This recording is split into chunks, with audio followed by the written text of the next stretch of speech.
చెన్నకేశవ స్వామి ఆలయం భూములు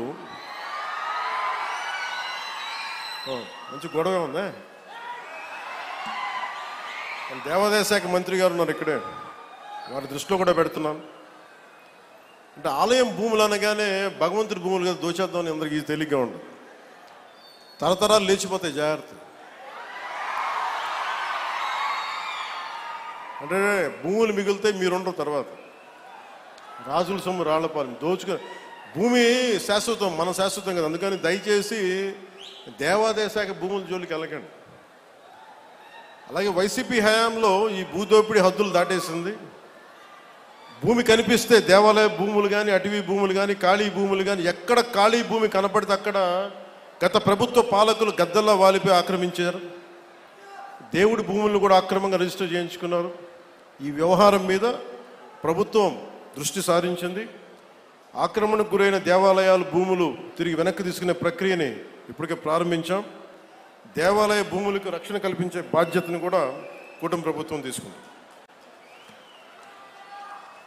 అలాగే వెలిగొండ ప్రాజెక్టుకి నాకు నిజంగా చాలా సంవత్సరాల నుంచి, గత 15 సంవత్సరాల నుంచి నా కోరిక ఒకటే, నా ఆశ చెప్తున్నాను.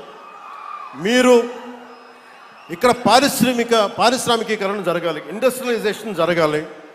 ఇక్కడున్న యువతకి, ఆడపడుచులకి ఉపాధి అవకాశాలు ఎక్కువ మెండుగా పెరగాలి. అందుకని ముందుగా నీళ్లు కావాలి ఇక్కడ. వాటితో పాటు శ్రీశైలం నుంచి కాకుండా ముందు వెలిగొండ ప్రాజెక్టు కనుక అయిపోతే మనకి పారిశ్రామిక అవసరాలకు కూడా మనకి నీటి సరఫరా చేయగలం. దానివల్ల ఉపాధి అవకాశాలు మరింత మెరుగవుతాయి. అంటే నేను చూస్తుంటే ఇందాక చూసిన 1290 కోట్లు ఫస్ట్ ఫేజ్ ప్రాజెక్టుకి. లాస్ట్ ఎలక్షన్ తీసుకుంటే మన ప్రకాశం జిల్లానే 2000 కోట్లు ఖర్చు పెట్టారేమో అందరూ కలిపి. అంటే ఒక్కొక్క నియోజకవర్గానికి 150 కోట్లు కూడా ఖర్చు పెట్టారండి. అంటే డబ్బు ఉంది ఇక్కడ మన ప్రకాశం జిల్లా. కాకపోతే అది ప్రజలకు వెళ్ళట్లా, పైపైన తిరుగుతుంది. మీరు కనుక నన్ను నమ్మి మన కూటమి ప్రభుత్వాన్ని నమ్మితే నాకు కొంచెం సమయం కావాలి. మీ తరపున పోరాటం చేయడానికి నాకు కొంచెం సమయం కావాలి. అందుకని ఉపాధి అవకాశాలు మనకు వచ్చేలాగా ఒక ఎలక్షన్కి 150 కోట్లు ఖర్చు పెట్టగలుగుతున్నప్పుడు ఒక ప్రాజెక్టు ఫినిష్ చేయడానికి 800 కోట్ల రూపాయలు ఖర్చు పెట్టగలిగితే వెలిగొండ ప్రాజెక్టు ఆ భూపరిహారానికి ఇవ్వగలిగితే మనం ప్రాజెక్ట్ అయిపోద్ది. కానీ వాటి డబ్బులు లేక ఇట్లా అయిపోద్ది. దానికి ఏంటంటే డబ్బులకి ఆశ పడకుండా, మీరు ఎన్నికల్లో డబ్బులు పెట్టుకొని గెలవండి, అభ్యంతరం లేదు. కానీ మీరు గెలిచినా, డబ్బులు పెట్టి గెలిచినా కానీ ప్రజలకు ఉపయోగపడేలా పాలన జరిగితే అది నేను దాన్ని కూడా వదిలేయచ్చు. అలాంటి పరిస్థితుల్లో తీసుకెళ్ళాలి అంటే ఈ రోజున పొలిటికల్ ప్రాసెస్ డబ్బులు పెడితే తప్ప ఎలక్షన్లు గెలిచే పరిస్థితుల్లో లేదు. కానీ డబ్బులు పెట్టి ప్రజలకి సేవ చేయాలని కోరుకున్నాను. ఎందుకంటే ఉన్న లోపల వ్యవస్థ చాలా లోపలికి వెళ్ళిపోయింది. డబ్బు పరంగా చేస్తే తప్ప ఎలక్షన్లు రావాలి. నేను కోరుకుంటుంది యువత కనుక మీరు ఇదే ఉత్సాహం, ఇదే శక్తి గత ఎన్నికల్లో ఎలా ఇచ్చారో పాలనలో కూడా మీరు అదే గనక ఇవ్వగలిగితే, అదే భరోసా గనక మీరు చూపించగలిగితే ఈ మనకి వలసలు లేని ప్రకాశం జిల్లాని నేను కోరుకుంటున్నాను. సమృద్ధిగా నీరు లభించే ప్రకాశం జిల్లాని కోరుకుంటా ఉన్నాను. దానికి కావాల్సిందల్లా మీ ఆశీర్వాదాలు కావాలి, మీ అండదండలు కావాలి. అలాగే కూటమి ప్రభుత్వం నాకు గౌరవ ముఖ్యమంత్రి చంద్రబాబు నాయుడు గారికి కానీ, భారతీయ జనతా పార్టీ నాయకులకు కానీ, నరేంద్ర మోదీ గారికి కానీ చాలా బలమైన అవగాహన ఉంది, పరస్పర గౌరవం ఉంది. ఎవరు ఏమి కాంట్రిబ్యూట్ చేశారో మాకు చాలా క్లారిటీ ఉంది. కానీ అది ఈ రోజున అది పంచాయతీ స్థాయికి దాకా వెళ్ళాలి.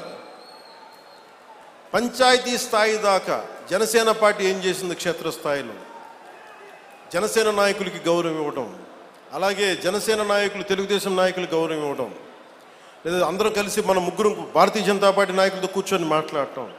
సమస్యలు వస్తాయి, ఒక్కోసారి ఇబ్బందులు ఉంటాయి.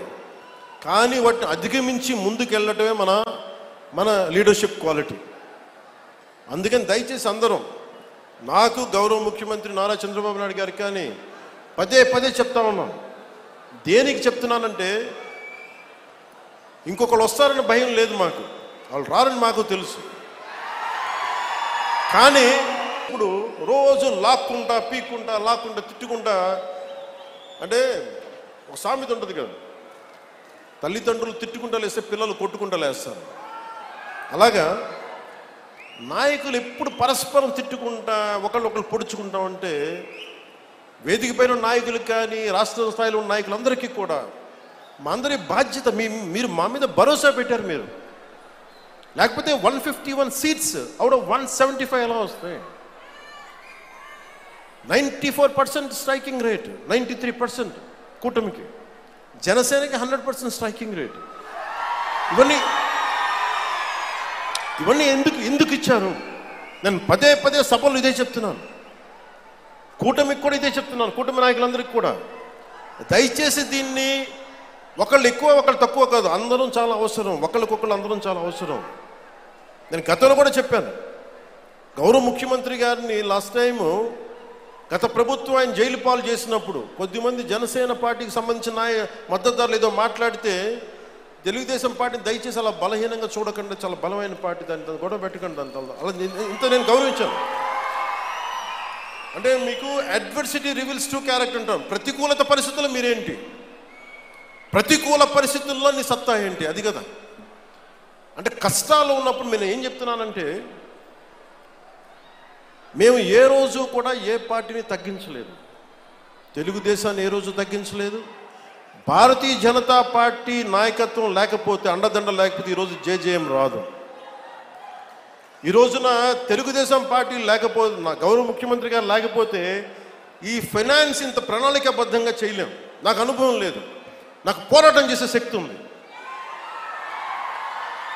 అంటే ఒక పని చెయ్యాలి అంటే ఇన్ని శక్తులు గుమిగూడాలి. అన్ని వేళ్ళు ఒకలా ఉండవు, కానీ ఏ వేలికి ఈ బొట్టనేలు తీసేస్తే ఏం చేస్తాం, ఏకల వీళ్ళకి ఏం చేయలేము. సో ఎవరు ఎక్కువ ఎవరు తక్కువ లేదు, మొత్తం కలిస్తేనే పిడికిలి. కూటమి అంటే పిడికిలి, దీన్ని గుర్తుపెట్టుకోండి. అంతేగాని కూర్చోబెట్టి పంచాయతీ స్థాయిలో ఉన్న జనసేన నాయకులు కావచ్చు, తెలుగుదేశం నాయకులు కావచ్చు, భారతీయ జనతా పార్టీ నాయకులు కావచ్చు, మద్దతుదారులు కావచ్చు, చిన్న చిన్న ఇబ్బందులు ఉంటే అందరం పరస్పరం మాట్లాడుకొని ముందుకు తీసుకెళ్దాం. మన ఆబ్జెక్టివ్, మన గోల్ ప్రజలకి న్యాయం చేయటం. ముఖ్యంగా ప్రకాశం జిల్లా దగ్గరికి వచ్చినప్పటికీ దాహం తీర్చటం. మనులు మాణిక్యాలు అడగట్లా, గొంతు తడపమని అడుగుతున్నారు. గొంతు ఎండుకుపోతుంది, పశువులకి నీళ్లు పెట్టుకోలేకపోతున్నాం. పశువులకి వచ్చిన కొత్తల్లో మొదటి అసెంబ్లీ సెషన్లో నాకు గౌరవ శాసనసభ్యులు, మన పేరు గుర్తులేదు కానీ నాకు అసెంబ్లీలో ఇచ్చారు, మూగజీవాలు ఎండుకుపోతున్నాయన్నా సమ్మర్ వచ్చేస్తుందంటే. ఈరోజు పశువులు నీటి తొట్లు ఎందుకు వచ్చినాయి అంటే, దానికి ప్రకాశం జిల్లాలో మనుషులకి నీళ్లు లేవన్నా దాంతో పశువులు చచ్చిపోతున్నాయంటే ఆ ఒక్క మాట కదిలించి ఈరోజు పశువులు నీటి తొట్లు వచ్చినాయి మొత్తం మేము.